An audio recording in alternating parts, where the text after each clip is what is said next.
Wednesday Adam अब पहले से और भी खतरनाक हो चुकी है। समर वेकेशंस का पूरा फायदा उठाकर वेंसडे ने अपनी शक्तियों को और भी बढ़ा लिया है। अब वो समय आ चुका है जब वेंसडे को अपने बचपन का सपना पूरा करना था। उसका हमेशा से एक सपना था कि उसको एक सीरियस किलर को मारना है, और इत्तेफाक से उसको एक ऐसा सीरियस किलर मिल भी जाता है। लेकिन समस्या की बात यह है कि उसको नहीं पता वो कहाँ है। तभी वो थिंग को उसके खिलाफ एविडेंस इकट्ठा करने के लिए पुलिस स्टेशन भेजती है। थिंग वहां से एक बॉल लेके आता है जो कि एक बच्ची की होती है, जिसको वो सीरियस किलर मार चुका होता है। वेंसडे जैसे उस बॉल को हाथ लगाती है, उसको किलर की लोकेशन का पता लग जाता है, जो कि फिलहाल अमेरिका में था। फिर क्या, अपनी वेंसडे निकल पड़ती है अमेरिका अपने किलर से मिलने, बहुत सारे हथियार लेके। लेकिन एयरपोर्ट में उसके सारे हथियार जब्त कर लिए जाते हैं। फिर उसके बाद अपनी वेंसडे नियत्ते पहुंच जाती है किलर के पास। किलर की सबसे बड़ी गलती ये थी, उसने वेंसडे को भी एक आम लड़की समझ लिया, और उसके बाद वो वेंसडे से कहने लगा कि मैं तुम्हें मार के तुम्हारी भी गुड़िया बना दूंगा। उसके बाद थिंग और वेंसडे ने मिलकर उस किलर का जो हाल किया है वो देखने लायक था। बिना किसी रहम के वेंसडे ने उसको बहुत गंदी तरह से मार डाला। घर में वापस आने के बाद वेंसडे एक किताब में अपने काले आंसुओं का रहस्य ढूंढने लगती है, जो कि अक्सर उसकी शक्तियां इस्तेमाल करते समय निकल आते हैं। तभी हम अगले सीन में देखते हैं कि वेंसडे अपनी फैमिली के साथ वापस से नेवरमोर जा रही होती है। फिलहाल तो उसको उस किताब में इन काले आंसुओं की वजह नहीं पता लगती है, और उसकी मॉम भी उसको इस बुक को पढ़ने से मना करती है। तभी वेंसडे अपने भाई को एक चैलेंज देती है कि अगर तुमने इस रोड साइन के ऊपर निशाना सही से नहीं लगाया तो मैं तुम्हें चलती गाड़ी से ढकेल दूंगी। जिसके बाद उसका भाई बिल्कुल सही निशाना लगाता है, जिसकी वजह से बहुत सारे एक्सीडेंट होते हैं और ये पूरी फैमिली खुश होने लगती है। अगले सीन में हम देखते हैं एक डिटेक्टिव चुपचाप से एक कपल्स की फोटो खींच रहा था प्रूफ के लिए। तभी अचानक से उसके ऊपर सैकड़ों कौवे हमला कर देते हैं और उसकी बेरहमी से मौत हो जाती है। इधर अपनी वेंसडे भी नेवरमोर पहुंच चुकी है, और वेंसडे पहले से बहुत ज्यादा खुश है क्योंकि अब की बार वेंसडे के मन में कुछ और ही उमड़ रहा है। तभी वेंसडे को पता लगता है कि अब वो एक सेलिब्रिटी बन चुकी है, क्योंकि पिछले सीजन में उसने इतने कारनामे करे थे जिसकी वजह से वो पूरे कॉलेज में फेमस हो चुकी है। एंट्री लेते ही वो उसके पीछे काफी सारे बच्चों की लाइन लग जाती है, जो कि उसके ऑटोग्राफ के पीछे पड़े हुए थे। तभी वेंसडे अपनी जुबान से ऐसे जहरीले शब्द निकालती है जिसको सुनकर वो सब भी शर्मिंदा हो जाते हैं। तभी हम देखते हैं वेंसडे की मुलाकात नेवरमोर के प्रोफेसर से होती है, जो कि उसको इनवाइट कर रहे हैं आज रात होने वाले एक स्पेशल फंक्शन के लिए। वो चाहते थे कि वेंसडे भी उन्हें ज्वाइन करे, लेकिन वेंसडे को इस तरह का अटेंशन बिल्कुल भी पसंद नहीं था, इसलिए वेंसडे ने साफ मना कर दिया। जिसके बाद वेंसडे अपने रूम में एंटर करती है। रूम में पूरा तहलका मचा रखा था वेंसडे की फ्रेंड इनेड ने। तभी इनेड वेंसडे को एक गिफ्ट देती है, टी शर्ट, जिसके बदले अपनी वेंसडे भी इनेड को एक डॉल देती है, जो कि वेंसडे उस सीरियल किलर से लाई थी। इनेड को इस डॉल के बाल बहुत पसंद आ रहे होते हैं और वो इसकी बार बार तारीफ कर रही होती है, जिसके बाद वेंसडे उसको बहुत ही कैजुअली बताती है कि वो असली इंसान के ही बाल है। सडनली बेल रिंग होती है। वेंसडे गेट खोलती है तो बाहर एजेक्स खड़ा होता है, जो कि इनेड के लिए एक गिफ्ट लाया होता है। तभी वेंसडे दूसरा डोर खोलती है, जो कि स्टोर रूम का होता है। गेट खोलते ही वेंसडे के ऊपर एक एरो का वार होता है, और उस एरो में खुद वेंसडे की एक फोटो होती है। वेंसडे उस फोटो को हाथ लगाकर विक्टिम का पता लगाने की कोशिश करती है कि आखिरकार कौन है उसका स्टॉकर, बट वो अपनी शक्तियों का इस्तेमाल सही से नहीं कर पाती और अगेन उसकी आंखों से वो काले आंसू आ जाते हैं, जिनका रहस्य वो अभी तक नहीं समझ पाई है।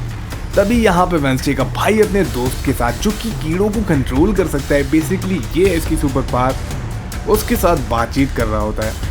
तभी वेंसडे एडम बाहर आती है अपनी फैमिली के पास। वहाँ वो देखती है नेवरमोर के प्रोफेसर को अपने पेरेंट्स के साथ बात करता देख। तभी वो बताते हैं कि अगर वो चाहे तो नेवरमोर के अंदर ही वो कुछ दिन रुक सकते हैं। वैसे हकीकत में प्रिंसिपल का प्लान कुछ और ही था। वो तो हकीकत में ये चाहते थे कि किसी तरह से वेंसडे की मॉम चैरिटी में ज्यादा से ज्यादा पैसा दे सके, क्योंकि एडम्स फैमिली के पास अंधाधुंध पैसा है।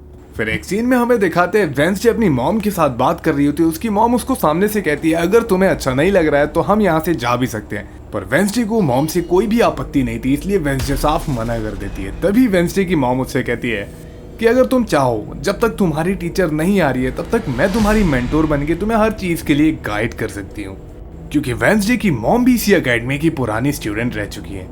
तभी हम देखते हैं अचानक से वेंसडे एक क्राइम सीन पे पहुंच जाती है, और ये वही आदमी होता है जिसको एपिसोड की स्टार्टिंग में काले कौवों ने मारा था। ब्रैडबेरी नाम का ये बंदा एक लोकल इन्वेस्टिगेटर था, जो कि इन्वेस्टिगेट करते टाइम अपनी जान से हाथ को बैठा। वेंसडे एक आदमी का पीछा करती है, जो कि शेरिफ कैल्विन निकलता है, विक्टिम उसका दोस्त होता है। तभी शेरिफ वेंसडे को आगाह करता है कि वो रेवन बर्ड से सावधान रहे। तभी हम देखते हैं अकेडमी के कुछ पुराने बच्चे नए स्टूडेंट्स को हर साल की तरह सुनाई जाने वाली कहानी सुना रहे थे, जिसमें वो एक बच्चे के बारे में बता रहे थे, जो कि शरीर से तो बहुत कमजोर था लेकिन माइंड से वो एक ब्रिलियंट था, और उसने खुद के लिए एक मेटल का हार्ट बनाया। जिसके बाद उसके थॉट्स, उसके इमोशंस सब चेंज होने लगे और आज भी वो बच्चा स्कल हेड वाले ट्री के नीचे दफनाया हुआ है। खैर हकीकत में तो ये सारे लोगों को एक मजाक भरी कहानी लगी, लेकिन वेंसडे के छोटे भाई ने इसे सीरियस ले लिया और उसने सोचा क्यों ना आज कुछ तूफानी करते हैं। अगले सीन में हम देखते हैं मॉर्फिन प्रिंसिपल के साथ बातचीत कर रही होती है, जिसमें प्रिंसिपल इस गंजी लड़की को ये टास्क देता है कि तुम्हें वेंसडे की मम्मी से चैरिटी में दान करवाना है, जिसके लिए वो अगर मना करने को बोलती है तो प्रिंसिपल कहता है तुम्हारा करियर मेरे हाथ में, मैं तुम्हें बर्बाद कर सकता हूँ।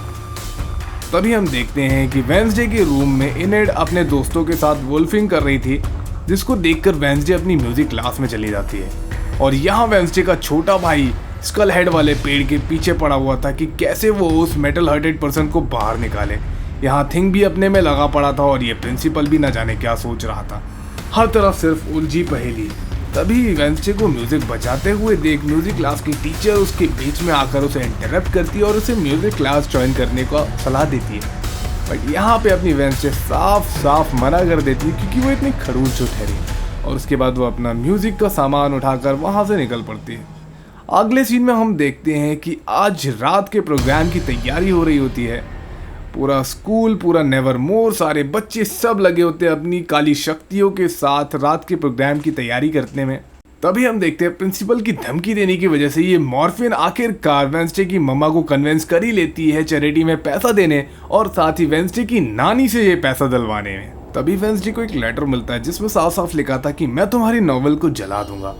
जिसके बाद वेंसडे अपना आपा तो नहीं खोती, लेकिन वो अंदर से पागल हो जाती है और वो बीच में बॉन फायर के घुस जाती है अपनी नॉवल को सही सलामत बचाने के लिए। यहाँ वेंसडे का छोटा भाई भी कुछ अलग ही प्लान कर रहा होता है और अब बोनफायर के पास आकर वेंसडे को पता लगता है कि उसकी नॉवल इसी बोनफायर के अंदर है और अगर उसने ठीक टाइम पे अपनी नॉवल को नहीं बचाया तो वो इसी बॉनफायर के साथ जल जाएगी। इधर इनेड एजेक्स को अपनी मासूमियत साबित करने में लगी पड़ी थी, वहीं यहाँ पे ये सिंगिंग कंपटीशन वाली टीचर पूरी जान लगा के पियानो बजा रही थी। थोड़ी ही देर में प्रोग्राम स्टार्ट होने ही वाला था और आज रात प्रिंसिपल वेंसडे और उसके दोस्तों को स्टूडेंट ऑफ द ऑनर का अवार्ड देने वाले थे, उनकी एक अजीबोगरीब पोर्ट्रेट के साथ। तभी बिल्कुल बोनफायर में वो आग लगा देते हैं और ऑलमोस्ट वेंसडे की नॉवेल जलने वाली थी, लेकिन सही टाइम पे वेंसडे अपनी नॉवेल को वहाँ से बचा लाती है और जैसे तैसे करके उस बोनफायर से निकल जाती है। गुस्से में लथपथ वेंसडे एडम सीधा स्टेज पर पहुँचती है अपने हाथ में अपनी नॉवेल लिए हुए।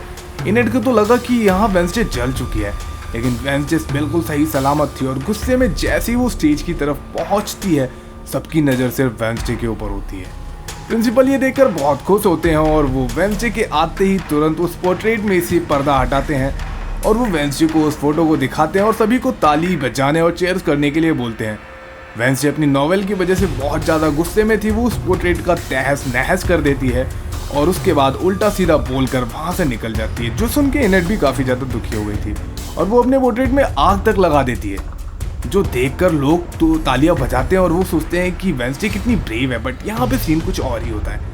वहीं हम दूसरी ओर देखते हैं वेंसडे का छोटा भाई अकेला ही उस स्कल हेड ट्री के पास चला जाता है उस मेटल हार्टेड इंसान को निकालने के लिए और आखिरकार वो उसे निकाल ही लेता है। अपने इलेक्ट्रिक शॉक की वजह से वो उसके दिल को जिंदा कर देता है। इसका मतलब वो कहानियां सच थी।